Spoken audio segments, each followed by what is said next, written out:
For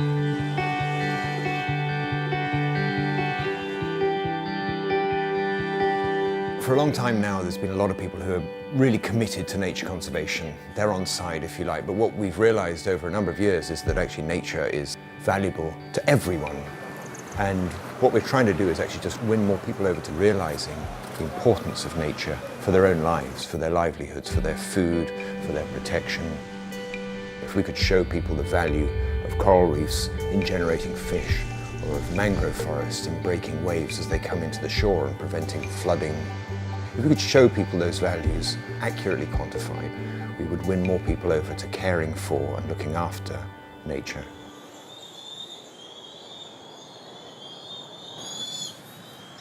The Nature Conservancy have been mapping the value of nature.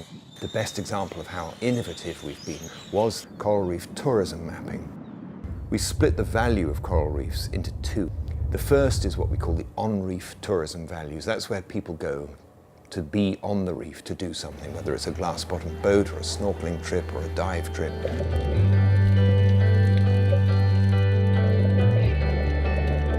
And that's super valuable. It's kind of obvious.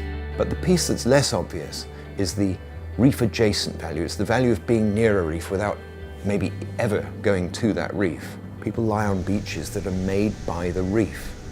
The calm, clear waters are because of the reef. The delicious seafood is because of the reef. So there's that reef-adjacent value, which is enormous, that is often overlooked. So when we got the map out, we're kind of excited. There's this global map, and you can see these red hotspots, if you like, of value. But one of the things that struck me almost immediately was that the value is everywhere. There are about 105 jurisdictions that have coral reefs. 70 of those have what we call million-dollar reefs. These are reefs that are generating $1 million per square kilometre every year. So that's a pretty good amount of money to be getting year on year with almost no investment on our part. We're just getting that benefit from the reefs.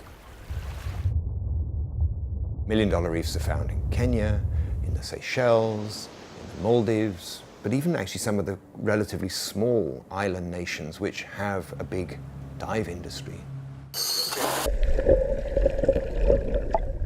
We need to be very cautious when we're talking about coral reef tourism. Tourism has caused many problems, and I don't want to ignore that.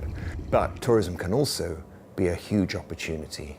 Tourism can be a lifeline to local economies where there's overfishing. Tourism can take fishers out of the fishing world and they become the dive guides working in the industry. They take some of the pressures off reefs.